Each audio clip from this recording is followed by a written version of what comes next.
الحمد لله الذي زين النبيين بحبيبه المصطفى ومن على المؤمنين بنبيه المجتبى الصلاة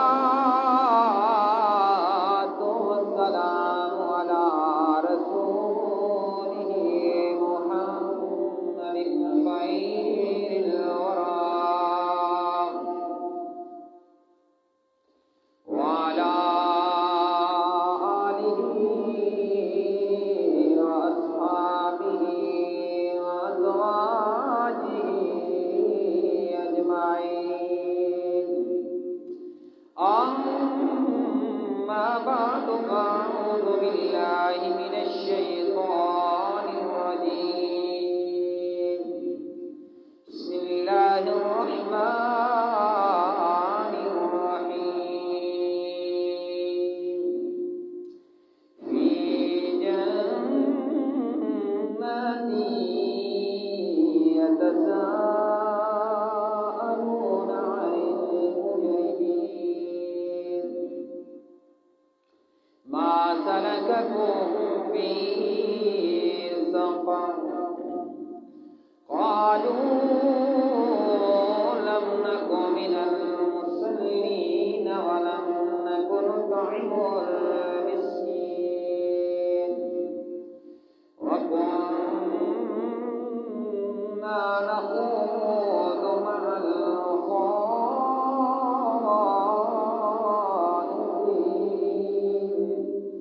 وكنا نكذب بيوم الدين حتى أتانا اليقين. صدق الله العظيم وصدق رسوله النبي الكريم الأمين. إن الله وملائكته يصلون على النبي يا أيها الذين آمنوا صلوا عليه وسلموا تسليما. اللهم صل على سيدنا ومولانا محمد وعلى آل سيدنا ومولانا محمد وبارك وسلم.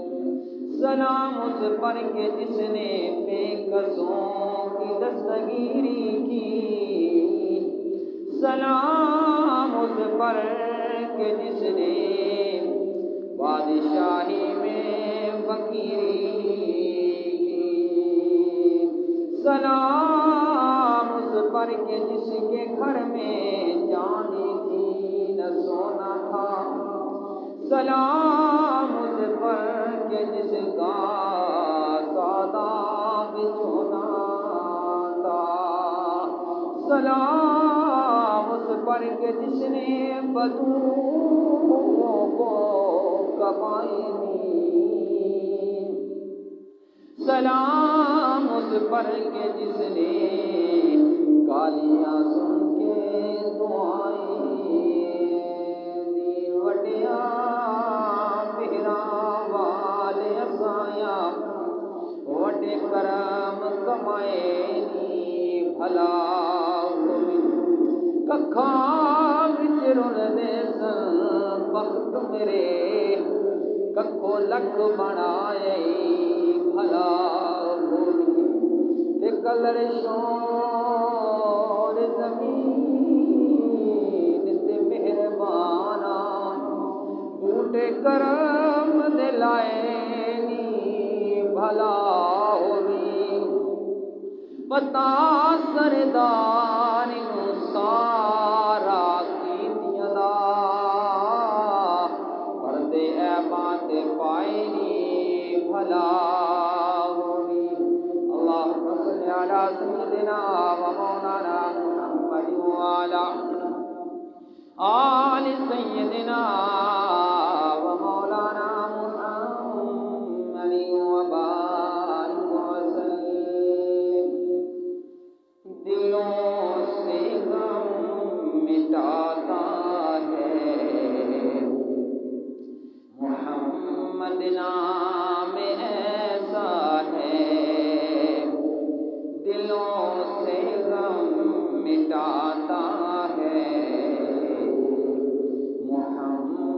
مدینہ میں ایسا ہے، نگر اجڑے بساتا ہے،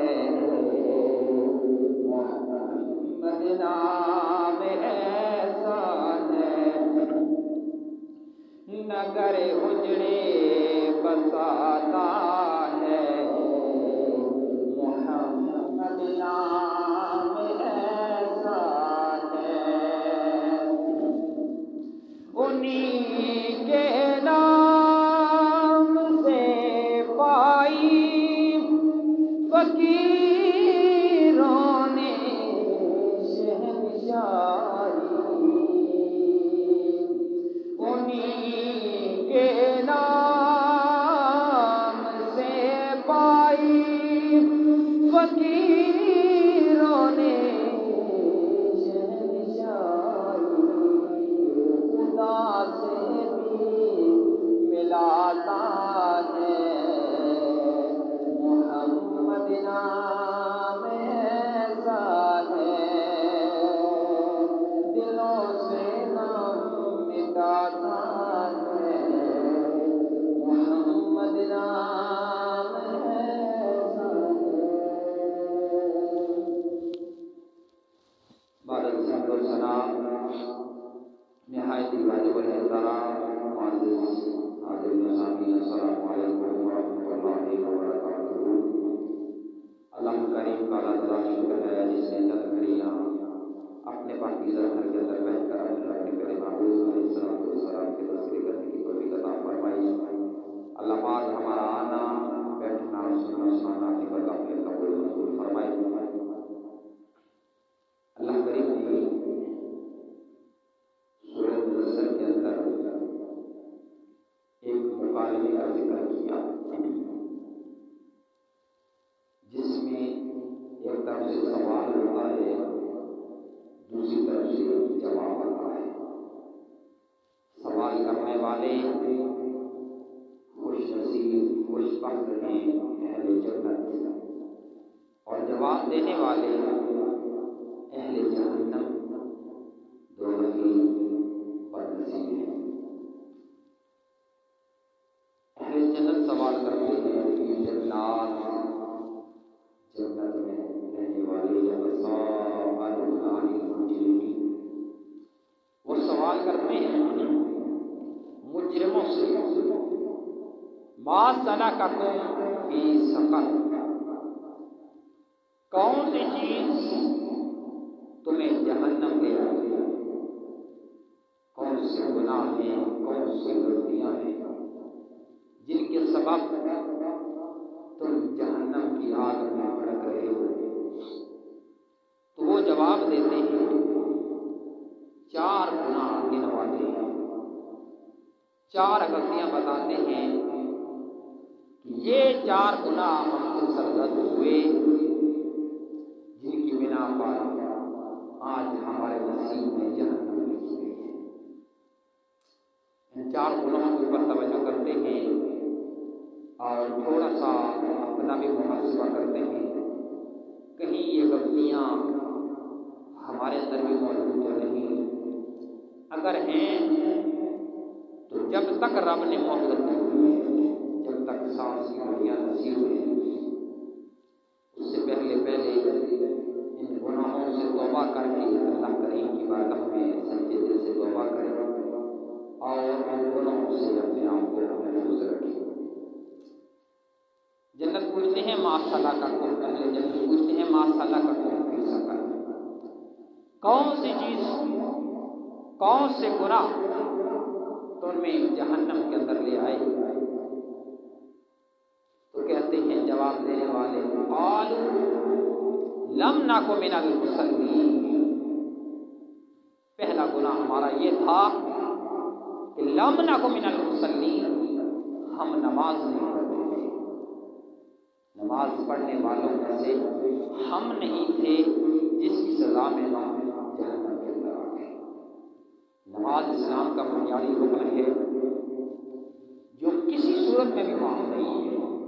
کھڑے ہو کے پڑھیں، کھڑے ہو کے نہیں پڑھ سکتے، بیٹھ کے پڑھیں، بیٹھ کے نہیں پڑھ سکتے، لیٹ کے پڑھیں، اشاروں سے پڑھیں، کسی وجہ سے رہ جائے تو ضرور قضا ادا کریں، معاف نہیں ہے، اس لیے کہ قیامت والے دن آقا علیہ الصلوۃ والسلام کا فرمان مبارک ہے، سب سے پہلا سوال نماز کا ہوگا، اور جو پہلے سوال میں ہی ناکام ہو گیا آگے کامیابی کافی مشکل ہو جائے گی۔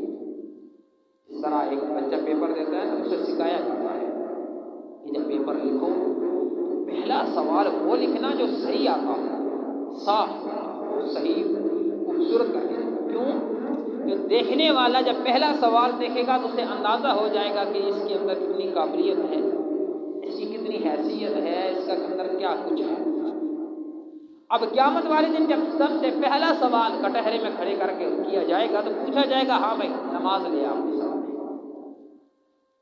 اب جو پہلے ہی ناکام ہو جائے گا اس نے آگے کیا جانا ہے، اور جو پہلے کامیاب ہو گیا تو پھر آگے امید لگنا شروع ہو جائے گی۔ اور جو لوگ نماز نہیں پڑھتے بڑی سخت وعید ہے، بڑا سخت ہے، یہی کافی ہے کہ کلام ناکو من المصلین کے جہنم میں جانے والا شخص کہہ رہا ہے کہ ہم جہنم میں اس لیے کہ ہم نماز نہیں پڑھتے، اس سے بڑی وعید کیا ہوگی۔ اور آقا علیہ الصلوۃ والسلام نے فرمایا کہ جو بندہ نماز نہیں پڑھتا اس کو جو جہنم کے اندر سزا ملے گی وہ معمولی بھی نہیں ہوگی، ویسے تو جو دوزخ میں جائے گا اس کو سزا ملے گی اپنے اپنے درجوں کے حساب سے، لیکن جو بے نمازی ہوگا اس کو سزا دی جائے گی فرعون کے ساتھ، حامان کے ساتھ، ابی ابن خلف کے ساتھ، جو بڑے بڑے کافر ہیں۔ کیوں اس گناہ کی اتنی سخت سزا کیوں دی جائے گی؟ اس لیے کہ جب اسے 5 وقت اذان دے کر بلایا جاتا ہے آؤ اللہ کے گھر کی طرف، آؤ اللہ کے گھر میں نماز پڑھو، حی علی الصلاۃ حی علی الصلاۃ، اور انسان ایک کان سے سن کے دوسرے کان سے نکال کے گویا اسے کوئی پرواہ ہی نہیں، گویا اسے رب کے بلاوے کی کوئی اس کے نزدیک کوئی مقام ہی نہیں۔ اگر ایسا ہے تو پھر وہ صحابہ کرام فرماتے ہیں، صحیح بخاری مسلم کے حدیث موجود ہے کہ ہم مسلمان اور کافر کے درمیان جب فرق کرنا ہوتا تھا تو نماز سے کرنا تھا، جو بندہ نماز نہ پڑھے بالکل مسجد کی طرف آئے نہ، ہمیں شک ہوتا تھا اس کے ایمان میں، یعنی اتنی سخت وعید ہے۔ اور کوئی یہ سمجھے، کسی کا یہ خیال ہو کہ میں نماز تو نہیں پڑھتا لیکن الحمدللہ جی میں پھر بھی بڑا کامیاب ہوں، تو یہ جھوٹا ہے۔ جو نماز نہیں پڑھ رہا وہ یہ کہے کہ میں کامیاب ہوں یا مجھے کامیابی مل جائے گی، کیوں؟ کیونکہ کیا ہمیں سکھایا گیا اللہ اور اس کے رسول نے، حی علی الفلاح، حی علی الصلاۃ، اذان میں جب ہم پڑھتے ہیں تو کہتے ہیں آؤ نماز کی طرف، ساتھ ہی پھر کہا جاتا ہے حی علی الفلاح، آؤ کامیابی کی طرف۔ جب اللہ اور اس کے رسول یہ فرمائیں کہ کامیابی مسجد میں ہے، جب اللہ اور اس کے رسول کا فرمان یہ ہے کہ کامیابی نماز میں ہے، اور کوئی یہ کہے کہ بھائی نماز نہ بھی پڑھی تو کوئی مسئلہ نہیں، کامیابی ہو جائے گی، نہ، یہ غلط فہمی اپنے دماغ سے ہمیں نکال لینی چاہیے کہ ہم نماز کے بغیر وہ کامیاب ہو جائیں گے۔ کیوں؟ اس لیے کہ نماز ایک ایسی عبادت ہے جس میں بندہ رب سے ڈائریکٹ ہم کلام ہوتا ہے، یہ واحد عبادت ہے جس سے بندے کی اپنے رب سے باقاعدہ ملاقات ہوتی ہے۔ دیکھیے نا پورا انتظام دیکھیں، کبھی غور کریں، یہ تو ہماری بس قسمتی ہے کہ ہم بس کوئی فارمیلٹی پوری کر رہے ہیں، جلدی جلدی آیا اور نماز پڑھی اور چلے گئے، کبھی غور بھی نہیں کیا کہ ہم آئے کدھر تھے، کیوں آئے تھے۔ یہ نماز رب سے ملاقات ہے، رب سے گفتگو ہوتی ہے، پورا انتظام سکھایا گیا، ایسے نہ آ جانا، جسم پاک ہونا چاہیے، وضو ہونا چاہیے، کپڑے پاک ہونے چاہیے، جگہ پاک ہونی چاہیے، تمہارا رخ قبلے کی طرف ہونے چاہیے، تمہارا جسم ڈھکا ہوا ہونا چاہیے، اور پھر جب تم اللہ اکبر کہہ کے نماز کے اندر داخل ہو جاؤ پھر نہ ہنس سکتے ہو، نہ بول سکتے ہو، نہ کھا سکتے ہو، نہ پی سکتے ہو۔ کیوں؟ آپ تو اپنے بادشاہوں کے بادشاہ اس رب العالمین کے ساتھ یہ مناسب نہیں کہ ادھر ایاک نعبد و ایاک نستعین کا بندہ کیا رہا والا میری مدد کرنا ہے، یہ دن الصراط المستقیم، مجھے سیدھے راستے پہ چلا، اور ساتھ یہ بھی ہے کہ وہ کبھی ادھر دیکھے کبھی ادھر دیکھے، یا کھانا کھائے، یا چائے پیے، یا پانی پیے، تو پھر تو یہ ملاقات تو نہ ہوئی، یہ آداب کے خلاف ہے۔ تو نماز باقاعدہ بندہ رب سے ہم کلام ہوتا ہے، صحیح حدیث ہے بخاری شریف میں،